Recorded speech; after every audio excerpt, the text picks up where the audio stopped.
jusqu'à organiser en l'occurrence les détachements et la mise en disponibilité. La présente loi apporte les innovations suivantes. Le renforcement et la clarification des règles relatives au recrutement, à la promotion en grade et à la bonne gestion des ressources humaines des services publics de l'État. La consécration de la retraite à titre posthume pour les agents qui décèdent en activité de service alors qu'ils avaient rempli l'un des deux critères de mise à la retraite.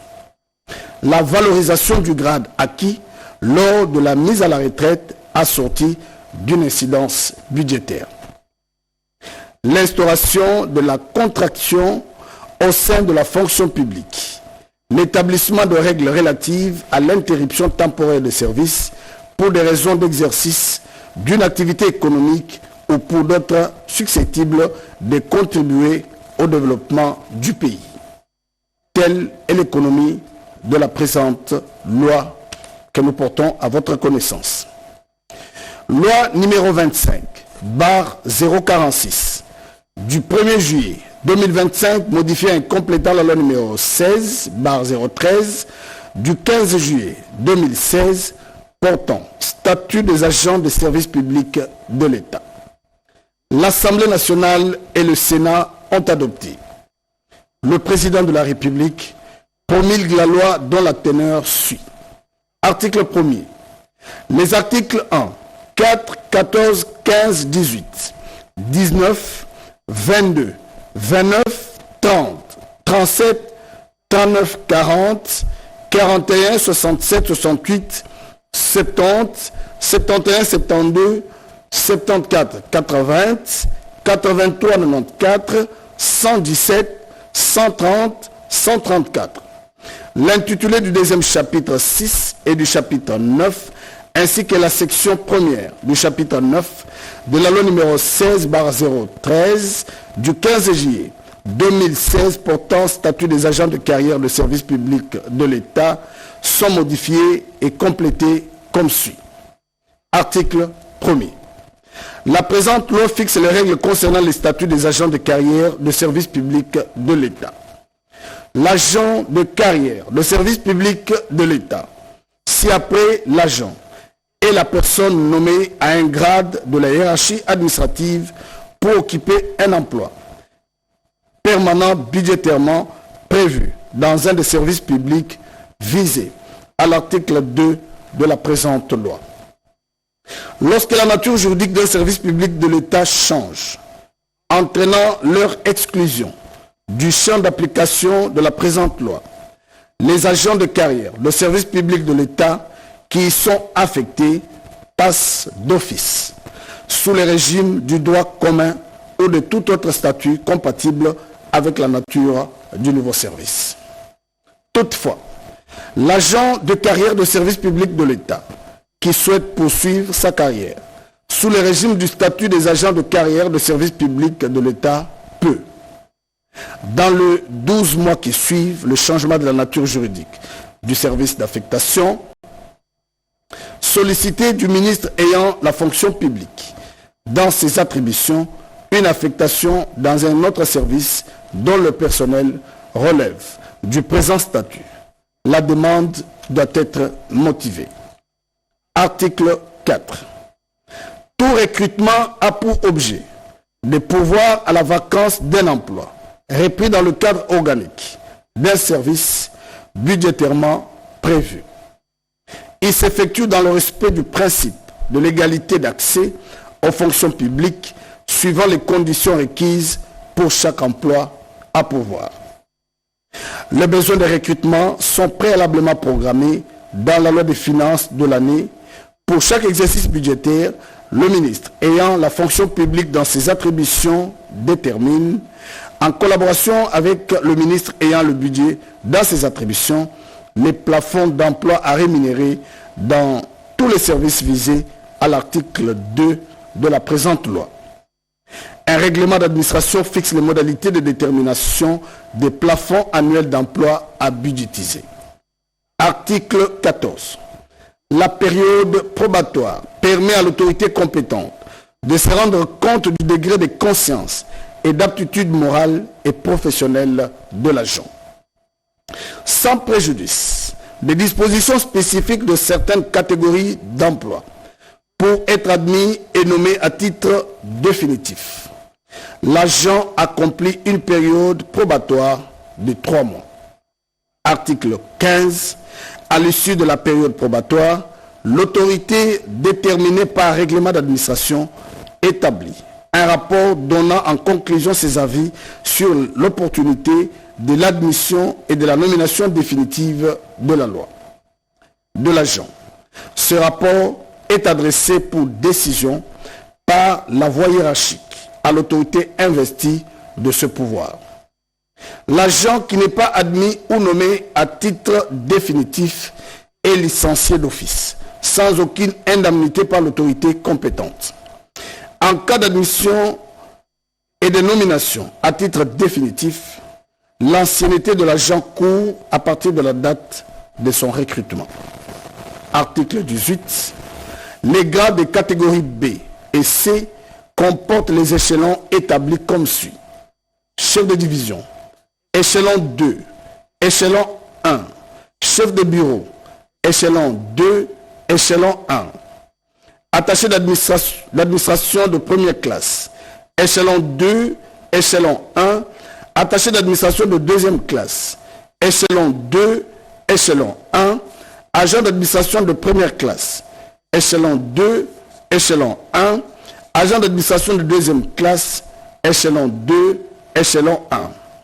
Les passages de l'échelon 1 à 2 au sein d'un grade s'effectuent dans les mêmes conditions d'évaluation que pour l'avancement en grade sur proposition de l'autorité responsable du service d'affectation de l'agent, après avis du Conseil supérieur de la fonction publique prévu aux articles 135 de la loi en vigueur. L'initiative de la promotion revient au service dont dépend l'agent. Article 19. Les agents nommés au grade sont mis à la disposition des responsables des services administratifs énumérés à l'article 2 de la présente loi par les ministres ayant la fonction publique dans ses attributions. Sans préjudice des dispositions de l'article 74 de la présente loi, les agents mis à disposition sont affectés en interne aux différents emplois correspondant à leur grade selon le cas par le président de la République, le Premier ministre, le secrétaire général, le gouverneur de province ou tout responsable de services publics de l'État énuméré à l'article 2 de la présente loi. Les agents de services administratifs des chambres du Parlement sont affectés aux différents emplois correspondant à leur grade par le président de l'Assemblée nationale ou le président du Sénat selon le cas. L'agent exerce l'emploi auquel il est affecté sur toute l'étendue de la République selon ses compétences et aptitudes sans discrimination aucune. Un emploi est vacant lorsqu'il n'est pas occupé par un agent revêtu du grade correspondant. Il est considéré comme provisoirement disponible lorsque son titulaire est momentanément absent ou empêché. Article 22.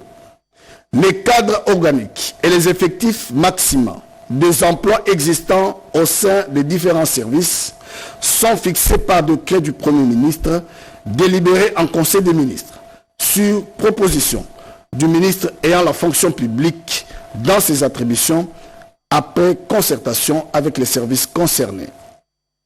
Toutefois, les cadres organiques et les effectifs maximaux des emplois existants au sein des chambres du Parlement, après concertation avec le gouvernement, fixés par décision du bureau de l'Assemblée nationale ou du Sénat, selon le cas.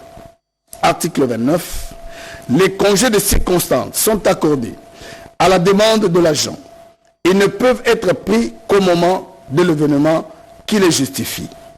Les événements donnant droit à des congés de circonstance et leur durée sont fixés de la manière ci-après.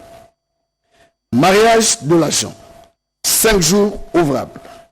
Accouchement de l'épouse de l'agent, 7 jours ouvrables. Décès du conjoint ou d'un parent au premier degré, 10 jours ouvrables. Décès d'un parent ou d'un allié au deuxième degré, 3 jours ouvrables. Déménagement, 3 jours ouvrables. Mariage d'un enfant, 2 jours ouvrables. Article 30. L'agent de sexe féminin a droit à un congé de maternité d'une durée de 14 semaines consécutives, dont 8 semaines au moins après l'accouchement. Le congé de maternité est accordé sur présentation d'un certificat médical indiquant la date probable de l'accouchement. Sur demande de l'agent, le congé de maternité peut être rallongé de la durée des congés de reconstitution auxquels l'agent a droit au courant de la même année. Article 37. Les disponibilités à la demande de l'agent ne peuvent être accordées que dans le cas suivant. 1. Pour effectuer en République démocratique du Congo ou à l'étranger des études ou des recherches présentant un intérêt général pour le pays. Dans ce cas, la durée de la disponibilité ne peut excéder 5 ans. Néanmoins, cette durée est renouvelable une fois lorsque la spécificité des études ou des recherches le justifie. La disponibilité sollicitée pour raison d'études ne peut être accordée qu'à l'agent ayant acquis une ancienneté de 3 ans au moins dans la carrière. Pour des raisons sociales, dans le cas où l'agent accompagne son conjoint en mutation, dans le cas où l'agent accompagne son conjoint ou enfant mineur dans un lieu d'hospitalisation ou de traitement en République démocratique du Congo ou à l'étranger. Pour exercer un mandat électif, dans ce cas, la durée de la disponibilité correspond à la durée du mandat. Pour d'autres raisons de convenance personnelle, dans ce cas, la durée de la disponibilité ne peut excéder 5 ans consécutifs sur une période de 10 ans. La disponibilité, pour raison de convenance personnelle, n'est accordée qu'à l'agent ayant une ancienneté d'au moins 10 ans dans l'administration publique. Article 39. La situation de l'agent en disponibilité à sa demande est réglée comme suit. 1. Dans le cas où la disponibilité a été prononcée pour permettre à l'agent d'effectuer des études ou des recherches dans l'intérêt général pour le pays, l'agent perçoit le quart de son traitement majoré des avantages sociaux. La durée de la disponibilité est comprise dans le temps de service comptant pour l'avancement du grade et de traitement ainsi que dans la durée de la carrière. 2.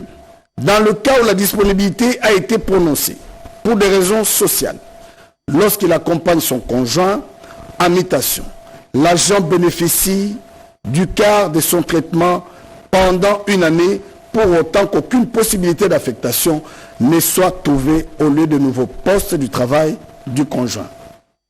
L'agent bénéficie de la moitié de son traitement majoré des avantages sociaux pendant une période d'1 an, lorsqu'il accompagne son conjoint ou son enfant mineur dans un lieu d'hospitalisation ou de traitement. 3. Dans le cadre où la disponibilité a été accordée pour l'exercice des mandats électifs, l'agent perd le bénéfice de la totalité de son traitement et tous les avantages sociaux.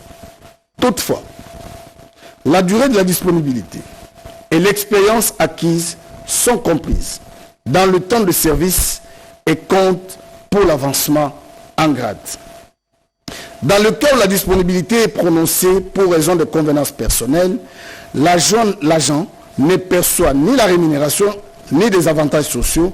Dans ce cas, la durée de la disponibilité ne compte pas comme temps de service et n'entre pas en ligne de compte pour l'avancement en grade et de traitement. Article 40.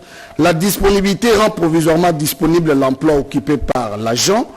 À l'expiration de la période de disponibilité, l'agent est replacé en activité, sauf le cas de mise en disponibilité pour cause de maladie ou d'infirmité, de l'agent qui accompagne son conjoint en mutation, de l'impossibilité pour l'agent de rejoindre son poste de travail, Un règlement d'administration détermine les modalités de réintégration des agents au sein des services publics à la fin de la période d'interruption de leurs services, notamment de disponibilité et de détachement. Article 41. L'agent sur qui pèsent des indices de faute suffisamment graves peut être suspendu de ses fonctions. Dans ce cas, la suspension n'est pas une sanction, mais une mesure conservatoire prise dans l'intérêt du service. La durée de la suspension ne peut excéder 3 mois. Dépassé ce délai, l'agent reprend ses fonctions d'office. La suspension est accompagnée de l'ouverture d'une action disciplinaire. Elle est décidée par l'autorité hiérarchique dont relève directement l'agent. Les ministres de la fonction publique, dans ses attributions, disposent de la plénitude de l'action disciplinaire. Il peut déléguer ce pouvoir au chef hiérarchique de l'agent. Article 67. Suivant la gravité de fait, les sanctions disciplinaires applicables à l'agent sont 1. Le blâme. 2. La retenue du tiers de la rémunération pour une durée ne dépassant pas 1 mois.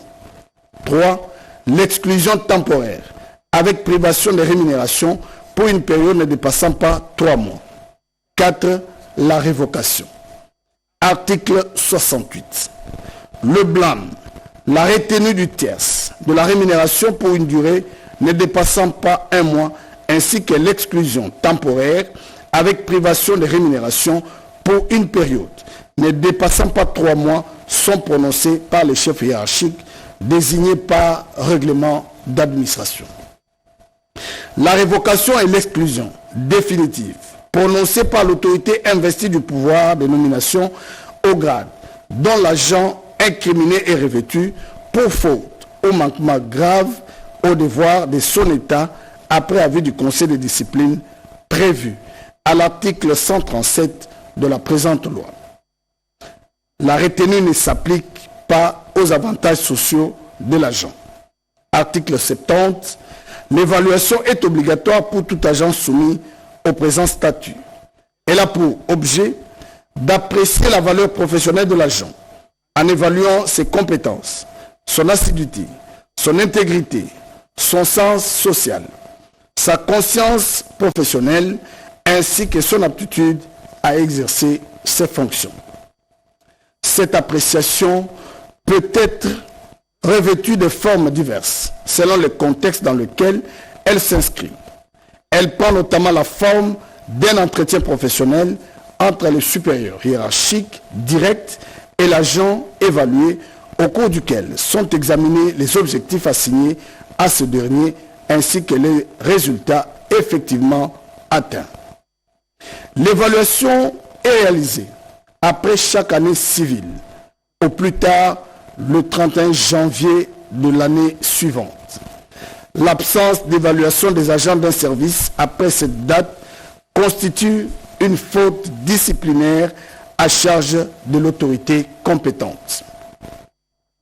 Le chef hiérarchique compétent établit un bulletin qui décrit brièvement les objectifs et les tâches assignées à l'agent ainsi que les résultats réellement atteints en fin d'année. Il y propose l'appréciation du mérite qu'il estime devoir être attribué à l'agent. L'appréciation du mérite est synthétisée par l'une des mentions suivantes. Élite, très bon, bon, assez bon et médiocre. Après une période de 3 ans, les services réalisent un bilan de compétences de l'agent. Le bilan de compétences est réalisé avec le concours de la direction des ressources humaines du service dont dépend l'agent, par le service technique attitré du ministère de la fonction publique ou d'un organisme spécialisé, public ou privé, dûment mandaté par le ministre ayant la fonction publique dans ses attributions. Le rapport établi au titre du bilan des compétences définitives définit le niveau du savoir-faire et savoir-être de l'agent dans différents domaines. Ce niveau d'évaluation est synthétisé par les mentions suivantes: expert, maîtrise, apprenti, inapte. Une copie du rapport du bilan des compétences est versée au dossier de chaque agent, une deuxième copie transmise à son supérieur hiérarchique et une troisième copie remise à l'agent. Le rapport du bilan des compétences est définitif. Toutefois, si l'agent s'estime lésé, il peut, dans les 6 mois qui suivent l'établissement du rapport, demander à passer une nouvelle évaluation. Article 71. L'autorité qui établit le bulletin d'évaluation en transmet copie à l'agent dans un délai de 15 jours. Il est loisible à l'agent d'introduire la voie hiérarchique dans les 8 jours de la réception de la copie du bulletin d'évaluation un recours contre l'appréciation du mérite. Le recours accompagné des avis des supérieurs hiérarchiques de l'agent est transmis avec le bulletin d'évaluation à l'autorité compétente pour attribution définitive des appréciations. Nul ne peut s'opposer à la transmission d'un recours introduit par l'agent sous peine de sanctions disciplinaires. La décision d'attribution définitive de la note de l'évaluation n'est susceptible d'aucun recours. Un règlement d'admission fixe les modalités de l'évaluation. Article 72. Les promotions en grade ne peuvent avoir pour objet que de pourvoir à la vacance d'emploi budgétairement prévue dans les limites du cadre organique. Les candidats à la promotion doivent remplir les conditions suivantes: avoir obtenu au moins l'appréciation très bon lors des 3 dernières évaluations et d'au moins des mentions maîtrise lors du dernier rapport de bilan des compétences. Avoir accompli 3 ans d'ancienneté au moins dans le grade immédiatement inférieur au grade de promotion. Avoir participé avec succès et s'être classé en ordre utile à un concours organisé pour le passage d'une catégorie à un autre, à l'exception de la première catégorie dont les 3 conditions énumérées ci-dessus sont requises pour le passage d'un grade à un autre. En cas d'égalité de réussite au concours, le candidat ayant obtenu la meilleure cote signalétique, a priori, toutefois, les conditions de promotion de l'agent effectuant la carrière plane sont déterminées par voie de règlement d'administration. Tout candidat qui a échoué 2 fois successivement ne peut prétendre à accéder au grade de directeur. Pour les grades inférieurs à celui de directeur, 3 échecs successifs privent l'agent du droit de participation au concours. Article 74. Le secrétaire général de l'administration est nommé par le président de la République sur proposition du gouvernement, délibéré en conseil des ministres parmi les hauts fonctionnaires revêtus au moins du grade de directeur dans l'administration publique. Des secrétaires généraux sont affectés et mis en service par le ministre ayant la fonction publique dans ses attributions. Les promotions au grade des catégories B, C et D sont octroyées par le Premier ministre sur proposition selon les cas du ministre ayant la fonction publique dans ses attributions, du président de l'Assemblée nationale ou du président du Sénat, accorde la promotion au grade de directeur dans l'administration publique. Toutefois, sans préjudice des dispositions de l'article 92, alinéas 3 et 4 de la Constitution, par délégation du Premier ministre, le ministre ayant la fonction publique dans ses attributions accorde la promotion au grade des catégories B et C. L'initiative de promouvoir un agent revient au service dont il relève. L'octroi d'une promotion de grade donne droit au traitement initial au grade conféré. L'agent qui jouit déjà d'un traitement supérieur à celui que donne l'avancement des grades conserve ce traitement majoré d'une augmentation de 3% calculée sur le traitement initial de son grade. Article 80.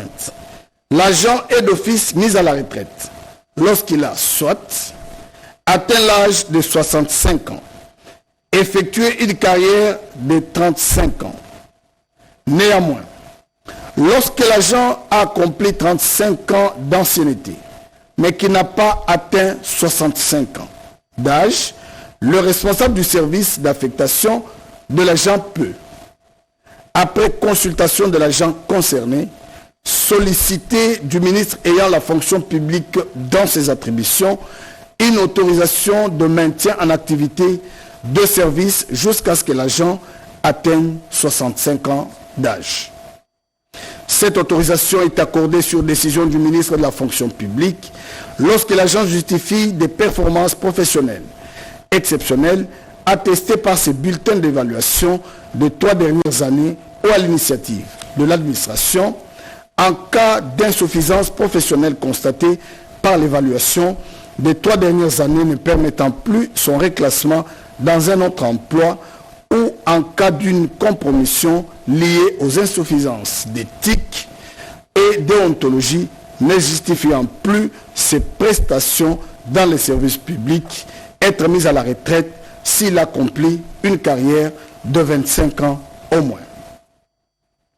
L'agent peut, à sa demande ou à l'initiative de l'administration, en cas d'insuffisance professionnelle constatée par l'évaluation des 3 dernières années, ne permettant plus son reclassement dans un autre emploi ou en cas d'une compromission liée aux insuffisances techniques et déontologiques, ne justifiant plus ses prestations dans les services publics, être mis à la retraite s'il accomplit une carrière de 25 ans au moins.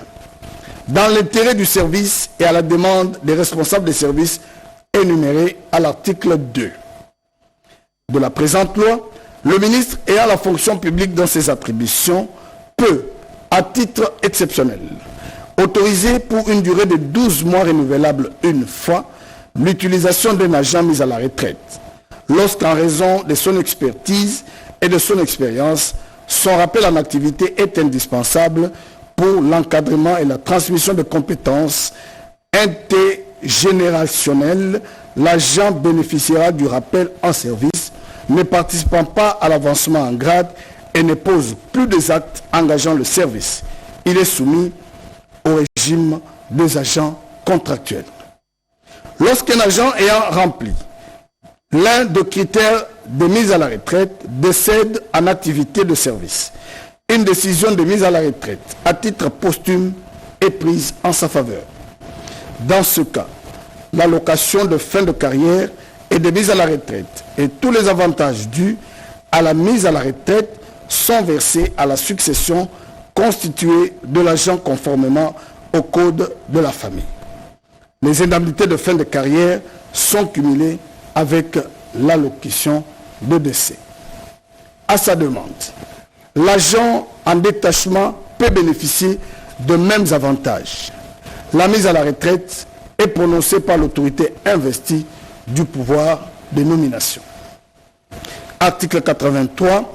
L'agent est licencié pour inaptitude professionnelle lorsqu'il fait preuve d'insuffisance professionnelle constatée par l'évaluation des 3 dernières années dans les emplois correspondant à son grade. Le licenciement est prononcé d'office lorsque l'agent a reçu 3 fois de suite la mention médiocre ou inapte après le bilan de compétences. Article 94. La liberté syndicale est garantie à l'agent de carrière de service public de l'État. Les agents peuvent, dans les conditions fixées par décret du Premier ministre, délibérer en Conseil de ministres, sur proposition du ministre ayant la fonction publique dans ses attributions, créer des organisations syndicales et adhérer et exercer des mandats. Ces organisations syndicales sont dotées de la personnalité juridique et peuvent ester en justice. Article 117.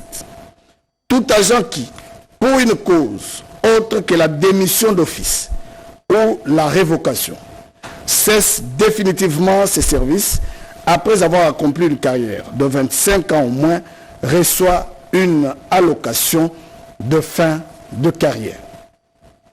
Le montant de l'allocation de fin de carrière est égal aux 2 quarts, 3 quarts ou 4 quarts du montant annuel du traitement de base du grade auquel l'agent est promis à titre honorifique à sa mise à la retraite, selon que l'agent a accompli une carrière de moins de 30 ans, de 30 ans à moins de 30 ans, 5 ans ou de 35 ans au moins.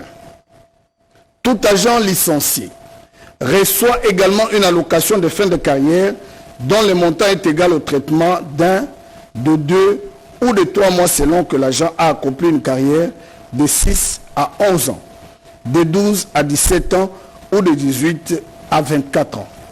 L'allocation de fin de carrière est exemptée de toute imposition fiscale. Article 130. Lorsque le barème de traitement attaché au grade des agents en activité subit une augmentation générale, les pensions et les rentes sont revues à la hausse dans une proposition identique. Article 134. Tout agent revêtu du grade de secrétaire général qui, après 25 ans de bons et loyaux services, aura accompli une ancienneté d'au moins 3 ans révolue dans le grade est justifiée 3 fois d'une note d'évaluation égale à supérieure à très bon, peut être admis à l'éméritat. Le secrétaire général bénéficie, outre son dernier traitement, de mêmes avantages que le secrétaire général en activité. Un règlement d'admission détermine les avantages auxquels ils ont droit et fixe les modalités pratiques y afférentes. Chapitre 7 des avantages sociaux. Chapitre 9 de l'évaluation, de l'avancement en grade et de l'avancement de traitement. Section 1er de l'évaluation. Article 2. Il est inséré dans la loi numéro 16/013 du 15 juillet 2016 portant statut des agents de carrière des services publics de l'État les articles 1er bis, 1er ter, 1er quater, 1er quinqui et 55 bis. Article 1er bis. Pour certaines catégories d'emplois requérant une technicité ou une expertise spécifique et certains métiers relevant de la catégorie d'emploi d'exercice, les responsables des services repris à l'article 2 de la présente loi peuvent être autorisés de recruter des agents contractuels suivant les modalités définies par les règlements d'admission. Article 1er ter. Nul ne peut être recruté agent contractuel pour les métiers relevant de la catégorie d'emploi d'exécution s'il n'est âgé d'au moins de 18 ans à la date de l'ouverture du processus de recrutement. Pour les catégories d'emploi requérant une technicité ou une expertise spécifique, le recrutement n'est ouvert qu'aux personnes âgées d'au moins 45 ans et justifiant d'une expérience d'au moins 10 ans dans le domaine des compétences considérées à la date d'ouverture du processus de recrutement. Article 1er quater. Par dérogation à l'article 7 alinéa 2 du statut, les agents contractuels peuvent être recrutés directement dans les emplois de coordination, d'encadrement et de commandement à l'exception du grade de secrétaire général. Article 1er. Le contrat d'engagement de l'agent contractuel est conclu par écrit et ne peut excéder la durée de 5 ans renouvelable une fois. Il est signé conjointement par le responsable du service requérant, le ministre ayant respectivement le budget et la fonction publique dans leurs attributions, ainsi que l'agent concerné. En sus des clauses contractuelles, les agents sous contrat sont soumis au statut des agents de carrière des services publics de l'État. Un règlement d'admission fixe les modalités de recrutement, de rémunération et d'exécution du contrat des agents contractuels. Article 55 bis.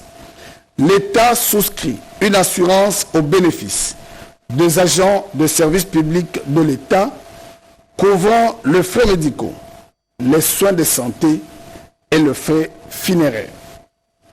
Un décret du Premier ministre, délibéré en Conseil de ministres, sur proposition conjointe des ministres ayant respectivement la fonction publique la santé et la prévoyance sociale, le budget et les finances dans leurs attributions fixent les modalités d'organisation de la police d'assurance en faveur des agents publics ainsi que les taux de cotisation entre l'État employeur et l'agent bénéficiaire.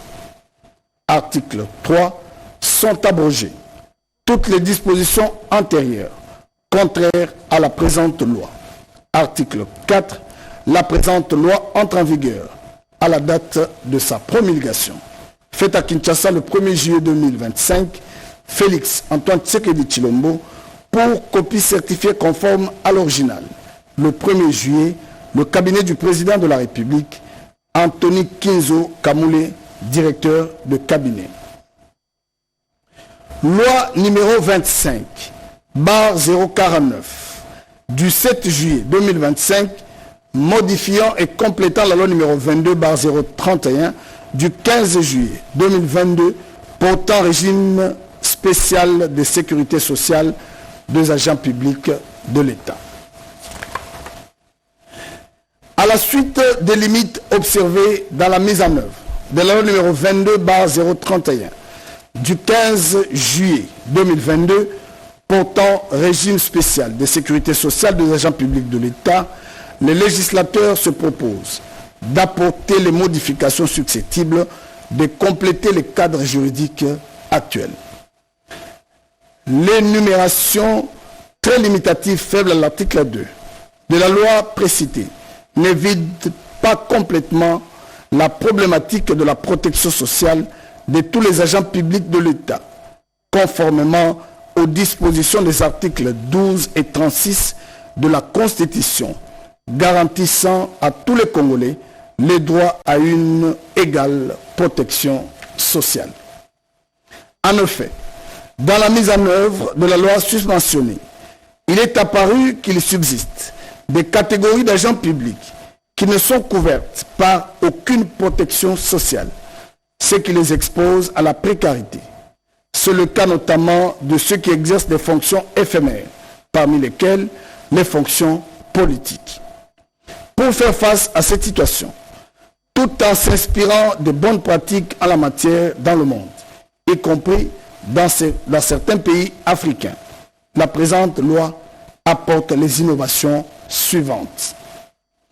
L'institution d'un régime de sécurité sociale par capitalisation en faveur des agents non couverts par la loi numéro 22/031 du 15 juillet 2022. La prise en compte des autres catégories dépourvues de couverture sociale. La présente loi modificative a le mérite d'instituer un mécanisme de protection sociale adapté à la nature des emplois de ces catégories spécifiques d'agents publics qui ne font pas carrière et de ce fait ne peuvent souscrire au modèle traditionnel de sécurité sociale géré par réparation qui nécessite une période minimale de 15 ans de cotisation pour prétendre à l'ouverture des droits. Telle est l'économie de la présente loi. Loi numéro 25/049 du 7 juillet 2025, modifiant et complétant la loi numéro 22/031 du 15 juillet 2022, portant régime spécial de sécurité sociale des agents publics de l'État. L'Assemblée nationale et le Sénat ont adopté. Le président de la République promulgue la loi dont la teneur suit. Article 1er. L'article 3, point 1 et l'article 25, ainsi que les intitulés de la section première du chapitre 3, de la section 15, du chapitre 4, de la loi numéro 22/031 du 15 juillet 2022, portant régime spécial de sécurité sociale des agents publics de l'État sont modifiés comme suit. Article 3. 1. Agent public de l'État. Toute personne qui exerce une activité publique de l'État ou est rémunérée par ce dernier. 2. Affiliation. Rattachement de l'agent public au service de sécurité sociale institué par la présente loi, tant au niveau de ses obligations, cotisations, que de ses droits, prestations. 3. Assiette de cotisation, l'ensemble des éléments de la rémunération de l'agent pris en compte pour le calcul des cotisations. Cotisation sociale, prélèvement obligatoire, périodique, imposé aux agents publics de l'État, employeurs, destiné par la présente loi. Déchéance du droit à la pension, perte du droit à la pension de retraite, d'invalidité et des survivants, soit à titre de sanction, soit en raison du non-respect de ces conditions d'application ou à exercer. 6. Fonds de roulement, fonds servant au maintien d'un volume suffisant de liquidité pour faire face aux dépenses courantes. 7. Immatriculation, procédure administrative par laquelle un organisme de sécurité sociale identifie ses assujettis, les enregistre dans ses livres et attribue à chacun un numéro de sécurité sociale. Invalidité, réduction partielle ou totale de capacité physique ou inapte à poursuivre son travail habituel. Maladie professionnelle, maladie reconnue par une loi, un règlement comme causé par le travail assigné à un agent public. Pension, allocution régulière versée au titre de l'assurance vieillesse, de l'assurance invalidité et de l'assurance survivant. Pension d'inaptitude, redevance reconnue et versée au crédit rentier par les débits rentiers ayant pour but de compenser la perte ou la diminution de la capacité provenant d'un accident, d'une maladie ou d'une infirmité. Pension des survivants, allocation versée aux survivants d'un assujetti décédé. Pension des retraites, allocation versée périodiquement aux agents publics admis à la retraite pour vieillesse ou carrière longue. Période d'assurance, nombre de mois de cotisation requis pour bénéficier de la pension. Prestations sociales, versement en espèces ou en nature que les institutions de protection sociale allouent à leurs bénéficiaires. Section 1er. De prestations services. Article 25. Les cotisations versées pour le financement de cette branche couvrent à l'assujetti les droits aux prestations suivantes. La pension des retraites, la pension anticipée, la pension d'inaptitude physique, la pension des survivants, l'allocution unique, la prestation d'épargne retraite logement. Article 14. Des commissions techniques permanentes. Article 2. Il est inséré dans la loi numéro 22/031 du 15 juillet 2022 portant régime spécial de sécurité sociale des agents publics de l'État les articles 1er bis, 2 bis, 2 ter, 2 quater, 3 bis, 25 bis, 45 bis, 77 bis, 78 bis et 92 bis libellés comme suit. Article 1er bis. Il est institué un régime contributif obligatoire de sécurité sociale géré par capitalisation en faveur des agents publics repris à l'article 2 bis ci-dessus. Les régimes visés à l'alinéa précédent couvrent uniquement la branche de pension. Un décret du Premier ministre délibéré en Conseil des ministres sur proposition du ministre ayant la fonction publique dans ses attributions peut étendre le bénéfice des autres branches prévues par la loi numéro 22/031 du 15 juillet 2022 portant régime spécial de sécurité sociale des agents publics de l'État. Article 2 bis. Sans préjudice des statuts particuliers reconnus à certaines catégories d'agents publics de l'État sont assujettis au régime contributif de sécurité sociale géré par capitalisation, notamment 1. Les membres du gouvernement central, autres que le Premier ministre, les députés provinciaux, les gouverneurs de province, les membres des gouvernements provinciaux, les membres des organes délibérants et exécutifs des entités territoriales décentralisées, les membres du Conseil économique et social, les membres des institutions d'appui à la démocratie, les membres des cabinets des autorités et institutions ci-après, président de la République, membres du bureau de l'Assemblée nationale, membres du bureau du Sénat, membres du gouvernement, membres de la Cour constitutionnelle et du parquet général rattaché, membres de Cour de cassation et du parquet général y rattaché, membres du Conseil d'État et du parquet général y rattaché, membres de la Haute Cour militaire et de l'auditorat général des forces armées, membres de la Cour des comptes et du parquet général y rattaché, membres des bureaux des assemblées provinciales, membres des gouvernements provinciaux, membres des bureaux des institutions d'appui à la démocratie, les assistants des députés nationaux, sénateurs et députés provinciaux.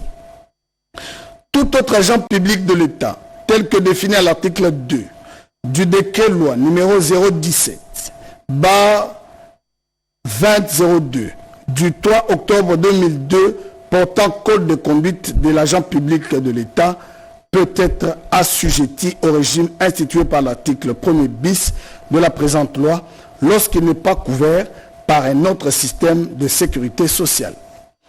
Il est un arrêté du ministre ayant la fonction publique dans ses attributions fixe les modalités d'application de l'alinéa précédent. Article 2 ter, les cotisations dues à titre de régime contributif obligatoire gérées par capitalisation sont à charge exclusive de l'assujetti. Les taux de cotisation sont fixés par décret du Premier ministre délibéré en Conseil de ministres sur proposition du ministre ayant en charge la fonction publique dans ses attributions. Article 2 quater. Le régime de sécurité sociale institué par la présente loi est géré par l'organisme gestionnaire visé à l'article 4 de la loi numéro 22/031 du 15 juillet 2022 portant régime spécial de sécurité sociale des agents publics de l'État. Article 3 bis. Au sens de la présente loi, on entend par capital unique le fait pour l'assujetti de récupérer en une fois l'ensemble de ses cotisations majorées des intérêts. B. Rente certaine le fait pour l'assujetti de récupérer ses cotisations de manière échelonnée sur une période définie. Article 25. Les cotisations versées pour le financement de cette branche ouvrent à l'assujetti, selon son choix, le droit à un capital unique, une rente certaine, une combinaison du capital et de la rente, une pension des survivants. Il y a combinaison du capital et de la rente lorsque l'assujetti fractionne en deux parts son capital dont l'une lui est versée en un montant unique et l'autre est versée suivant des mensualités convenues. Section 6 bis de la prestation d'épargne retraite logement. Article 43 bis. Il est institué un régime contributif d'épargne retraite logement obligatoire en faveur des agents publics repris à l'article 2 de la présente loi. Ce régime instaure une cotisation alimentant un dispositif d'épargne à long terme débouchant sur une proposition d'aide au financement en faveur du logement ou, au moment de la retraite, le versement du capital constitué ainsi que des intérêts capitalisés. Article 77 bis. Les dispositifs les dispositions de l'article 77 de la loi numéro 22/031 du 15 juillet 2022 portant régime spécial de sécurité sociale des agents publics de l'État sont applicables mutandis aux assujettis du présent régime.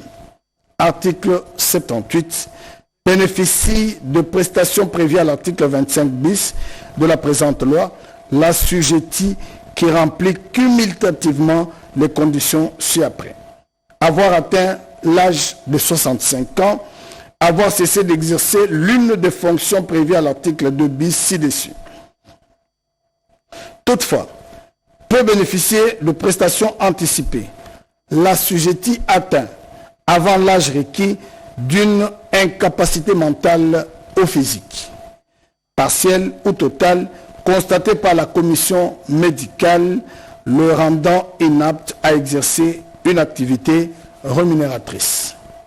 L'assujetti n'ayant pas atteint 65 ans, mais qui justifie d'une période de cotisation cumulée d'au moins 120 mois, sans préjudice du point B de l'alinéa précédent.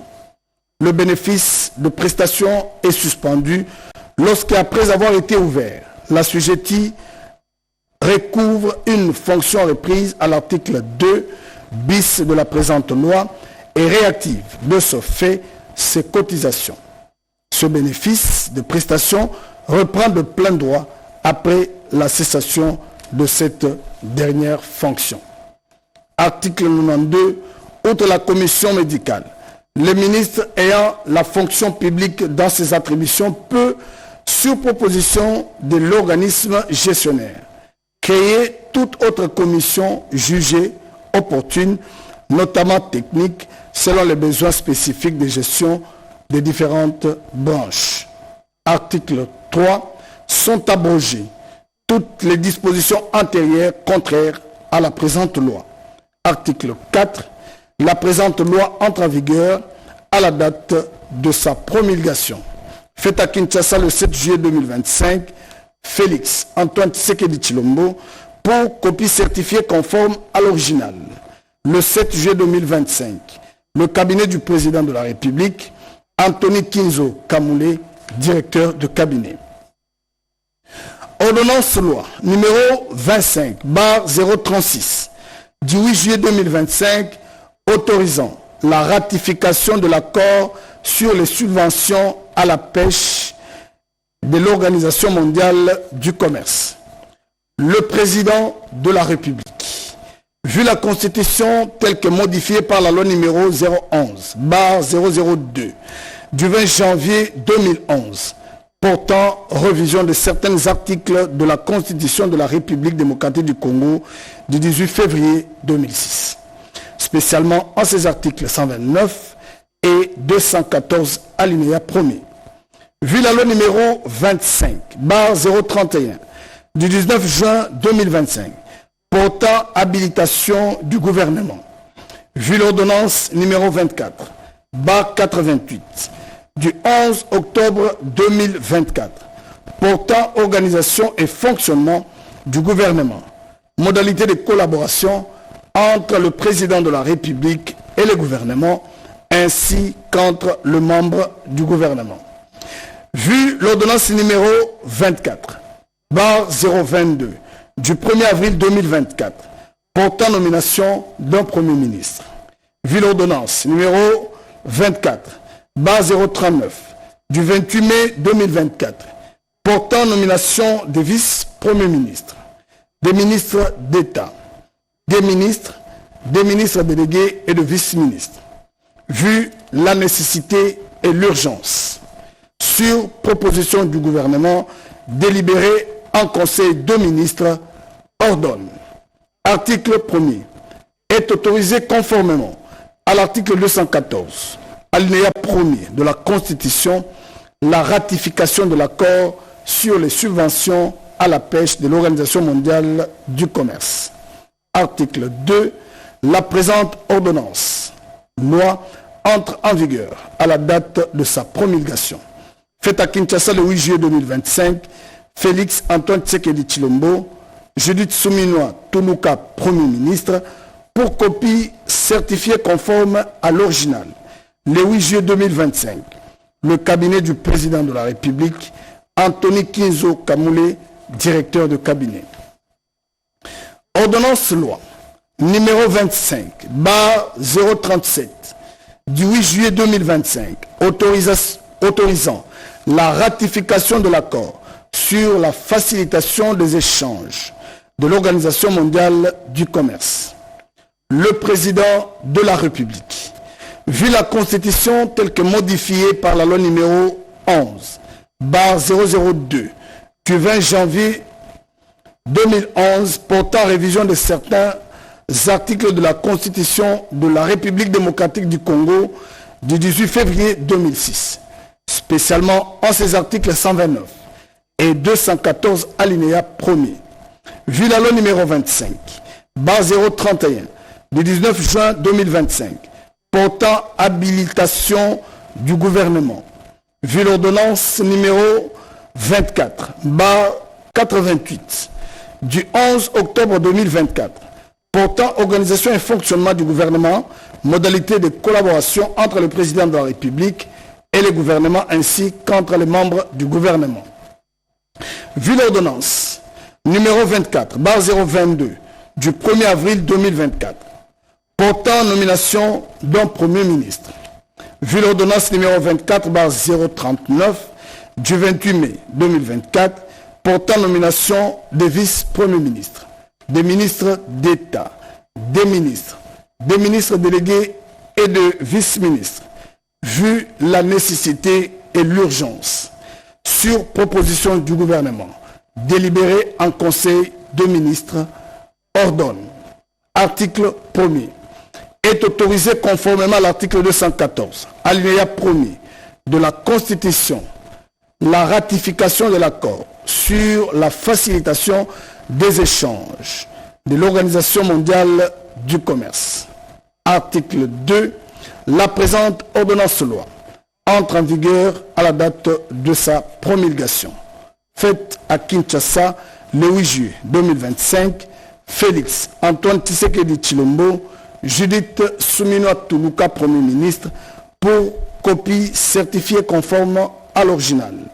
Le 8 juillet 2025, le cabinet du président de la République, Anthony Kinzo Kamoulé, directeur de cabinet. Voilà tout pour la lecture de ces ordonnances.